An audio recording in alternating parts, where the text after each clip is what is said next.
Hi hello வணக்கம். இது உங்கள் சிவி ஜோன். ஸோ எல்லாரும் எப்படி இருக்கீங்க? இப்போ பார்த்தீங்கன்னா லைவில் வந்து ஒரு சம்பவம் போச்சு. என்னென்னா, இந்த தண்ணிக்கு வந்து ஒரு சரியான ஒரு டாஸ்க் மாதிரி பிக் பாஸ் வந்து கொடுத்து, அந்த தண்ணியை இனிமேல் வந்துட்டு ஒருத்தர் தான் கொடுக்க போகிறாரு. அவருக்கு ஒரு அசிஸ்டன்ட் இருக்க போகிறாரு. அந்த ஒருத்தரும் பார்த்தீங்கன்னா சூப்பர் டீலக்ஸ் அந்த வீட்டில் இருந்து தான் வரணும் அப்படின்ற மாதிரி ஒரு விஷயத்தை கொடுத்து, அதுக்கு தலைவராக இப்போ கமருதீன் தான் வந்திருக்காப்புல. இந்த டாஸ்க் வந்து இப்போ கொஞ்ச நேரத்துக்கு முன்னாடி தான் லைவில் போச்சு. அதில் பார்த்தீங்கன்னா திடீர்னு பார்த்தா ஒரு சண்டை வருது. யார் யாருக்கும் அப்படி பார்த்தீங்கன்னா கெமிக்கும் நம்ம சபரிக்கும்.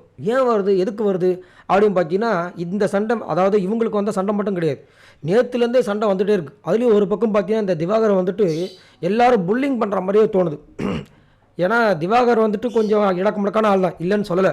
ஆனால் அவரை வாலண்டராக வந்து அவரோட நாக்கை பிடுங்குற மாதிரியே வந்து ஒரு சில விஷயங்கள் பண்ணிகிட்டே இருக்காங்க நிறைய பேர். அதிலும் குறிப்பாக இந்த பிரவீன்லாம் ரொம்ப ஒஸ்ட்டாக பிஹேவ் பண்ணுற மாதிரி தோணுது. அவர் கொஞ்சம் இடக்கமுழக்கான ஆள் தான். அவர் பேசுகிறது நிறைய பேருக்கு இரிட்டேட்டாக இருக்கும். அதெல்லாம் ஒரு பக்கம் இருந்தாலும் இந்த மாதிரி வாலண்டராக போய் தாக்குறது தேவையில்லாததுன்ற மாதிரி தோணுச்சு. காலையில் கமருதீன் அந்த வேலையை பண்ணார். ஆனால் அதுக்கப்புறம் ரியலைஸ் பண்ணாப்புல இது அவருடைய ஸ்ட்ராட்டஜியானு தெரியல. ஆனால் நிறைய பேர் இந்த மாதிரி வேலையை பண்ணிகிட்ருக்காங்க.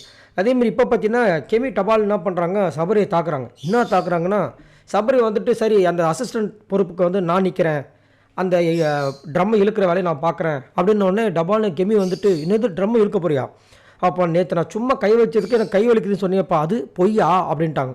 எல்லோரும் முன்னாடி சொன்னோன்னே இவருக்கு ஒரு மாதிரி காண்டாயிடுச்சு, பயமாயிடுச்சு. என்னடா இது நம்மளை அசிங்கப்படுத்துகிற கேட்டுச்சுன்னு சொல்லிட்டு, நீ இந்த வார்த்தை நீ யூஸ் பண்ணியிருக்கக்கூடாது. ஆமாம் நேற்று நீ அப்படி தானே சொன்ன, வலிக்குதுன்னு சொன்னல அப்படின்ற மாதிரி சொல்லும்போது இங்கே வந்து எல்லாருமே செலக்ட் பண்ணாங்க. ஆக்சுவலாக எல்லாருமே வந்து அந்த இதுக்கு போஸ்டிங் அதாவது அசிஸ்டன்ட்டுக்கு வந்து நின்னாங்க. அதில் ஓட்டு எண்ணிக்கையில் வந்து நம்ம சபரி வின் பண்ணாப்புல. ஆனாலும் எப்படி நீ நிற்கலாம் அப்படின்ற மாதிரி அவங்களுக்கு ஒரு கேள்வி. அதுவும் கரெக்டு தானே. ஆனால் அவர் என்ன சொன்னார்னா, நான் வந்து போய் இழுத்து பார்க்குறேன், முடிஞ்சிச்சுன்னா ஓகே, இல்லைன்னா வேறு அப்படின்னு தான் சொன்னார்.